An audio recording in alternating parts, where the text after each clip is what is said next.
전국에 계신 우리 중학교 2학년 수험생 여러분, 그리고 역사 100점을 향해 오늘도 눈에 불을 켜고 달리는 우리 이쁜 학생들 반갑습니다.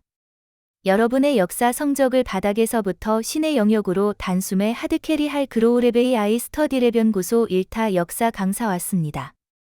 우리 친구들, 세계사 파트 들어오면서 갑자기 머리가 지끈지끈 아프죠?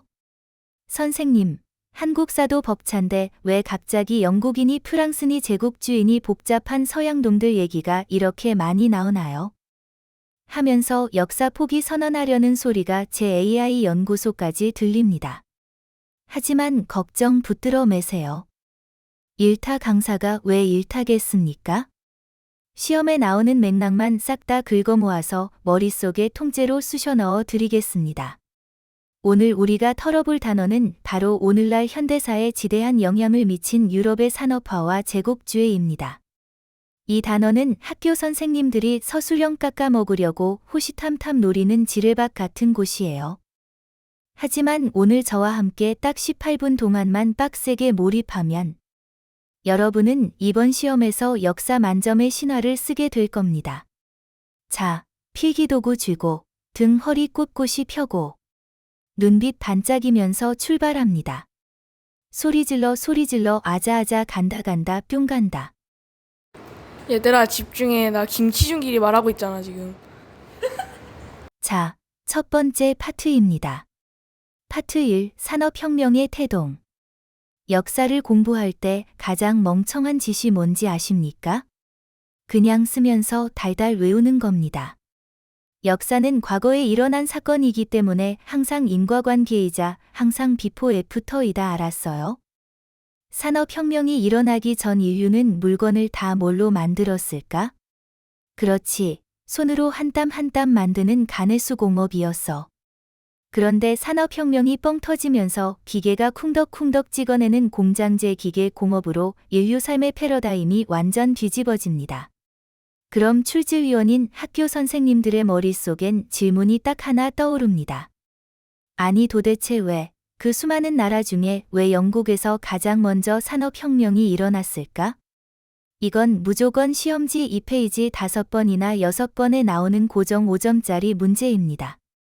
다음 슬라이드로 넘어가서 뼈대를 발라봅시다. 레츠 길이. 이거 징하다 진짜.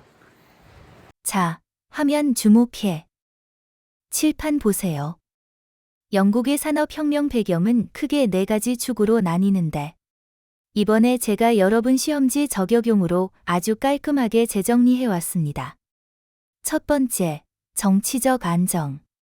영국은 17세기 후반에 이미 시민혁명인 명예혁명을 성공시켰어요. 정치가 안정되니까 귀족과 시민들이 전쟁 걱정 없이 이제 돈 한 번 시원하게 벌어보자 하면서 상업 발달에만 집중할 수 있는 판이 깔린 겁니다. 두 번째, 지하자원과 거대 자본의 콜라보. 기계를 만들려면 뭐가 필요해? 철. 기계를 돌리려면? 석탄. 영국 지하에는 철과 석탄이 썩어 넘치도록 묻혀 있었어요. 여기에 일찍이 모직물 무역과 해외 식민지 개척으로 벌어들인 막대한 거대 자본이 장전되어 있었으니 돈과 원료가 완벽히 결합한 겁니다. 세 번째, 노동력 확보. 시험지에 무조건 서술형이나 단답형으로 나오는 핵심 개념. 바로 인클로저 운동입니다. 이게 뭐냐? 영국 모직물 공업이 급발달하면서 양모 가격이 미친 듯이 폭등하니까 지주들이 더 많은 돈을 벌기 위해 양을 기르고 싶어 안달이 났어요. 그래서 소농민들이 공동으로 쓰던 토지에 강제로 울타리를 쳐서 사유화해버린 사건입니다. 농토를 잃고 쫓겨난 수많은 영세 농민들은 먹고 살기 위해 어디로 가야 했을까요? 그렇지. 일자리를 찾아 도시 공장으로 떼지어 몰려갑니다. 이들이 산업혁명을 뒷받침하는 값싸고 풍부한 노동력이 된 겁니다. 선생님이 서술형으로 인클로저 운동이 산업혁명에 미친 영향을 쓰시라고 내면 여러분은 뭐라고 써야 해? 울타리치기로 인해 토지를 잃은 농민들이 도시로 이동하여 공장에 값싼 노동력을 제공하였다. 이거 쓰면 그냥 만점입니다. 이해되지? 자, 영국에서 이 거대한 변화가 구체적으로 어떻게 흘러갔는지 흐름을 봅시다. 1단계, 출발은 면직물 공업입니다. 당시 영국 사람들은 면직물 옷감을 엄청나게 원했어요. 대량 생산 요구에 맞춰 실을 뽑는 방적기와 옷감을 짜는 방직기가 서로 경쟁하듯 발명됩니다. 방적기는 실을 뽑는 기계, 방직기는 방적기로 뽑은 실로 옷감을 짜는 기계로 외우고 있어야 해요. 2단계, 여기에 날개를 달아준 끝판왕. 제임스 와트의 증기기관. 계량. 옛날에는 물레방아 돌리거나 사람 근육 힘으로 기계를 겨우 돌렸는데, 이제는 석탄 떼어서 생기는 증기 힘으로 기계를 쉬지 않고 돌립니다. 날씨, 강물 흐름 등의 자연의 제약 완전히 극복하고 마침내 본격적인 공장제 기계 공업의 시대가 열린 겁니다. 3단계, 물건이 산더미처럼 쏟아지니까 이제 어떻게 해야 해? 초고속으로 로켓 배송해야지, 그래 안 그래? 교통과 통시혁명이 터집니다. 스티븐슨의 증기기관차와 풀턴의 증기선이 원료와 제품을 세계 곳곳으로 대량 수송하기 시작하고, 모스의 전신기 덕분에 지구 반대편 정보도 순식간에 날아갑니다. 면직물, 증기기관, 교통, 통신. 이 3단 콤보 흐름. 머리에 꽉 박아두세요. 지금 집중하는 거야, 안 하는 거야? 자, 영국의 성공 신화를 보고 주변 국가들이 배가 아프겠죠? 이 불길이 전 세계로 번져 나갑니다. 국가별 특징 매칭하기 시험 문제 무조건 나옵니다. 집중해. 첫 번째, 미국. 남북 전쟁이 끝난 뒤에 지하자원과 철도를 쫙 깔아서 세계에서 가장 힘센 공업 강국으로 떡상합니다. 두 번째, 독일.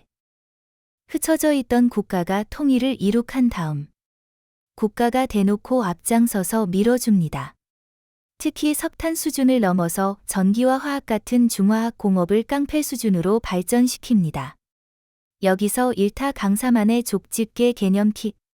영국 중심의 석탄 면직물 발달을 1차 산업혁명이라 부른다면 19세기 후반 미국과 독일 주도의 전기, 화학, 중화학 공업 발달을 뭐라고 부른다? 그렇지. 제2차 산업혁명이라고 부릅니다. 이 차이를 구별하는 객관식 문제. 난이도 있게 출제되니까 꼭 체크하세요. 프랑스, 러시아, 일본도 정부 주도로 열심히 바짝 쫓아왔다는 점. 머리에 꼭 담아주세요. 안 담아주면 입을 없애겠습니다. 이렇게 공장이 많아지고 상업이 발전하면서 우리가 지금 살고 있는 현대의 자본주의 경제체제가 굳건하게 자리를 잡게 됩니다.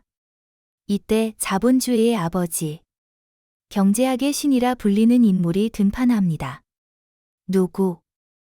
바로 애덤 스미스는 뭐라고 했어? 국가는 시장에 숟가락 얹지 말고 가만히 계세요. 시장에는 눈에 보이지 않지만 아주 기가 막히게 가격을 알아서 조절하는 보이지 않는 손이 있습니다. 억지로 규제하지 말고 개인이 돈 벌고 싶어 하는 이기심과 자유를 냅두라는 자유방임주의를 주장합니다. 인물명과 사상 짝짓기 문제. 단골 손님입니다. 근데 얘들아, 세상 모든 일에는 빛이 있으면 어둠이 있는 법이야. 자본주의가 고도로 발달하면서 우리 사회는 엄청난 모순을 마주하게 됩니다. 돈을 대고 공장을 돌리는 소수의 자본가 부르주아 세력과 내 노동력을 헐값에 팔아 생계를 이어가는 절대다수의 노동자 프롤레타리아 계급으로 쫙 갈라져 빈부격차가 안드로메다급으로 벌어지기 시작한 거죠. 다음 장에서 어떤 일들이 벌어졌는지 직접 눈으로 확인해 봅시다. 윤송이 받아 적고 있나? 이박채지민 듣고 있나? 자, 두 번째 단원입니다. 파트 2. 산업사회의 그림자와 저항. 화려하게 번쩍이는 증기기관과 우뚝 솟은 공장 굴뚝 뒤에는 사실 매일매일 피눈물을 흘리던 노동자들의 끔찍한 눈물이 숨어 있었습니다. 이 참혹한 사회 문제들을 해결하기 위해 일어난 노동자들의 목숨 건 투쟁과 새로운 사상의 등장은 우리 학교 역사 시험 서술형의 완전한 노다지 구역입니다. 졸면 큰일 나. 눈 크게 뜨고 따라와. 팔로미. 여러분, 이때는 노동기본법에 대한 개념이 아예 없었어요. 8살, 9살밖에 안 된 어린아이들이 탄광 구멍 속에 기어 들어가서 하루에 무려 10시간 동안 쇠사슬을 차고 일했습니다. 쥐가 득실거리는 닭장 같은 쪽방에서 자며 썩은 빵 조각을 먹던 시절이에요. 이 지옥 같은 삶을 견디다 못한 노동자들이 결국 폭발합니다. 초기에는 저 빌어먹을 기계 놈들 때문에 내 일자리가 날아가고 내 가정이 굶어 죽는 거야 하면서 망치를 들고 공장 기계를 무차별적으로 다 때려 부수기 시작했어요. 이 기계 파괴 운동을 뭐라고 한다. 칠판 봐. 무조건 암기. 러다이트 운동하지만 노동자들은 깨닫습니다. 아, 기계 부숴봤자 새로 사오면 끝이구나. 기계가 아니라 우리를 착취하는 법과 자본가가 문제다. 그래서 이들은 조직적인 뼈대인 노동조합을 결성하고 파업투쟁을 벌입니다. 그 결과 마침내 아동의 장시간 노동을 법으로 금지하는 영국의 역사적인 공장법 제정을 이끌어냅니다. 시험 문제에 기계 파괴 운동의 명칭과 노동자들이 단결하여 제정한 영국 최초의 노동 조건 개선 법률을 쓰시오라고 나오면 답은 뭐야? 러다이트 운동, 그리고 공장법. 틀리면 진짜 사람 아니야. 반드시 맞춰야 해. 상황이 이 지경까지 가니까 자본주의 체제 자체를 지구상에서 싹 다 없애버려야 이 비극이 끝난다. 하고 분노의 철퇴를 들고 나타난 사상가가 있습니다. 이름 많이 들어봤지? 바로 칼 마르크스입니다.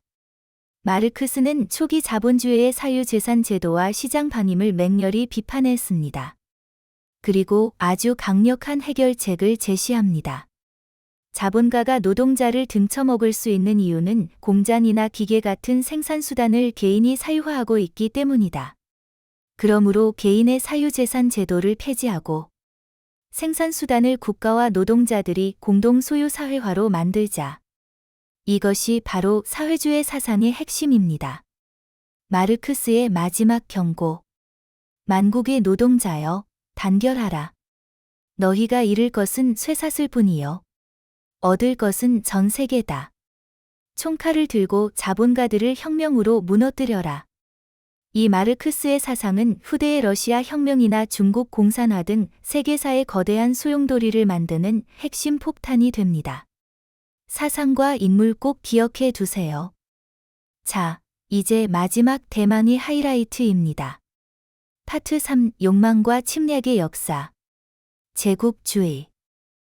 산업화로 물건이 쏟아져 나오니까 이제 자국 영토 안에서는 제품 소비가 감당이 안 됩니다. 원료를 더 싸게 수입하고 제품을 강제로 떠넘겨 팔 수 있는 거대한 식민지가 절실히 필요해진 거죠. 그렇게 눈이 뒤집힌 강대국들이 총칼과 대포를 앞세워 아시아와 아프리카의 약소국들을 무자비하게 식민지로 침략하기 시작하는데 이를 우리는 제국주의라고 부릅니다.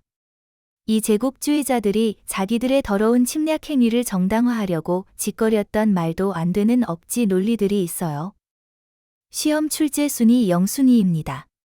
다음 장에서 뼈 때려 봅시다. 승표야! 유나짱? 또 자고 있는 거 아니지? 어? 적고 있어? 받아 적고 있냐고.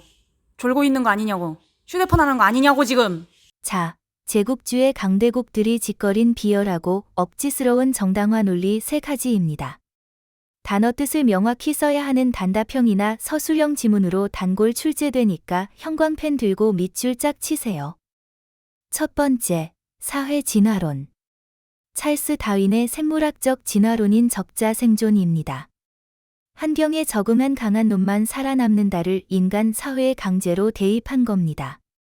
국가와 인종 간에도 우열이 존재해서 강대국이 약소국을 짓밟고 식민지로 지배하는 건 자연의 순리다. 라는 아주 무식하고 잔인한 약육강식 논리입니다. 두 번째, 인종주의. 우리 우월한 백인종이 저 미개하고 머리 나쁜 유색 인종들을 지배하고 부려먹는 것은 선천적 유전자 차이로 볼 때 당연한 일이다라는 인종차별 사상입니다. 세 번째, 백인의 짐 별표 이게 아주 위선의 끝판왕입니다. 저 미개하고 야만적인 아시아, 아프리카 사람들을 문명사회로 인도하고 개화시키는 것은 신이 우리 백인들에게 내린 거룩하고 숭고한 의무, 즉 백인의 짐이다. 그러니 우리의 침략은 약탈이 아니라 눈물겨운 봉사활동이다라며 침략을 억지로 미화한 궤변입니다. 자, 시험 문제에 위선의 이데올로기가 가득 찬 지문을 툭 던져주고 여기에 드러난 제국주의 침략의 정당화 사상 두 가지를 쓰시오 하면 여러분 뭐라고 써야 해? 사회 진화론, 백인의 짐. 정확하게 골라내면 5점 그냥 득템하는 겁니다. 이해 확 되지용? 자, 이제 유럽 열강들이 아프리카를 어떻게 찢어 먹었는지 봐야 합니다. 여러분 아프리카 대륙에 있는 국가들 보면 국가별 영토 경계선이 직선이에요. 나라 국경이 어떻게 직선이 될 수 있을까요? 부족의 역사나 문화는 다 무시하고 강대국들이 지들끼리 회 테이블에 둘러앉아 자대고 쓱쓱 나눠 가져서 그래요. 정말 비극적인 역사죠. 여기서 가장 중요한 영토 확장 정책의 대립 구도가 나옵니다. 영국의 종단 정책 3시 정책 아프리카를 북쪽에서 남쪽으로 꿰뚫는 세로 종단지대 전략입니다. 이집트의 카이로, 남아공의 케이프타운, 그리고 자신들의 핵심 식민지인 인도의 콜카타를 영문자 시자 모양으로 철도와 통신망을 연결해 독점하려던 야심찬 전략입니다. 프랑스의 횡단 정책은 알제리에서 동쪽의 마다가스카르 섬까지 아프리카를 가로 횡단으로 관통해 지배하려던 프랑스의 전략입니다. 자, 머릿속으로 상상해 보세요. 영국의 세로선과 프랑스의 가로선이 직진으로 달리다 보면 결국 어디선가 쾅 하고 충돌하겠지? 그 일촉즉발의 장소가 바로 수단의 파쇼다였습니다. 1898년에 벌어진 이 영국 프랑스 간의 정면 충돌 사건을 바로 파슈다 사건이라고 부릅니다. 다행히 프랑스가 한 발 양보해서 실제 전쟁으로 번지진 않았지만 제국주의 열강들이 영토 욕심 때문에 얼마나 미쳐 날뛰었는지를 단적으로 보여주는 초특급 빈출 키워드입니다. 그런데 왜 프랑스가 물러났을까요? 바로 그건 떠오르는 스타 독일을 견제하기 위해 어쩔 수 없이 영국과 프랑스가 전쟁을 안 했던 것입니다. 자, 대망의 마지막 슬라이드이자 오늘 수업의 끝판왕입니다. 아프리카를 털어먹은 제국주의 열강들의 발걸음은 아시아와 태평양으로 향했습니다. 여기는 국가와 식민지 연결 문제로 출제 확률 1000%인 노다지 구역입니다. 이 4대 열강의 침략 루트를 입에 착착 붙여 암기하셔야 합니다. 첫 번째, 영국. 인도인들의 거대한 저항투쟁이었던 세포의 항쟁 인도 대반란을 군사력으로 잔인하게 진압합니다. 그리고 기존의 동인도 회사를 폐지한 다음 영국 여왕이 직접 다스리는 인도 제국을 수립하여 인도를 통째로 직접 지배합니다. 여기에 만족하지 않고 미얀마와 말레이 반도 싱가포르까지 집어삼키며 동남아의 패권을 노립니다. 두 번째, 프랑스 영국이 인도와 미얀마를 먹으니까 쫄았겠지? 프랑스는 동쪽으로 향해 베트남, 캄보디아, 라오스를 무력으로 정복하고 인도차이나 연담을 건설합니다. 이때 영국 세력과의 충돌을 방지하기 위해 그 중간에 있던 타이 태국을 독립완충지대로 남겨두었다는 사실. 이거 시험 고난도 함정 보기로 단골 출제되니까 머리에 박아 두세요. 타이는 식민지가 안 됐어. 그래서 타이 국민들의 자부심이 커. 세 번째, 네덜란드. 자바섬을 중심으로 인도네시아 일대를 싹 장악하고 네덜란드령 동인도를 수립합니다. 이들의 주 목적은 향료였어요. 커피, 정향 등 비싼 작물을 강제로 재배하게 하여 막대한 이윤을 갈취했습니다. 네 번째, 미국. 태평양으로 눈을 돌린 미국은 스페인과 한판 붙은 미국. 스페인 전쟁에서 승리한 후 필리핀의 지배권을 획득하고 강점합니다. 더불어 태평양의 노른자위 땅인 하와이 왕국을 강제 병합하고 괌과 사모아 제도까지 먹어치우며 태평양 전역에 거대한 해상 영토를 개척하게 됩니다. 어때요? 이렇게 땀내대 강국의 먹이사슬을 표로 정리해 두니까 복잡해 보이던 아시아. 태평양 역사도 한눈에 정리되죠? 자, 우리 기특한 제자들. 오늘도 그로우레베이아이 스터디 연구소 1타 역사 강사와 함께 유럽의 산업화와 제국주의라는 이 거대한 세계사의 산맥을 단 18분 만에 완벽하게 씹어먹고 정복했습니다. 어렵기만 하던 개념들이 원인과 결과라는 이야기의 흐름으로 들으니까 머릿속에 착착 정리되죠? 역사는 절대 단순 무식하게 외우는 과목이 아닙니다. 역사는 인간의 욕망과 투쟁의 발자취를 따라가는 가장 흥미진진한 스토리텔링이에요. 오늘 정리해드린 1타 강사만의 족집게 꿀팁과 암기 공식 꼭 2번, 3번 복습하시고 다가오는 역사 시험 가볍게 100점 맞아서 성적표 들고 당당하게 제 연구실로 찾아오세요. 저는 언제나 여러분의 만점 성적표를 응원하며 기다리고 있겠습니다. 수고하셨습니다. 우리 다음 명품 역사 강의에서 또 웃으면서 만납시다. 사요나라 빠이빠이 시험 치고 가세요.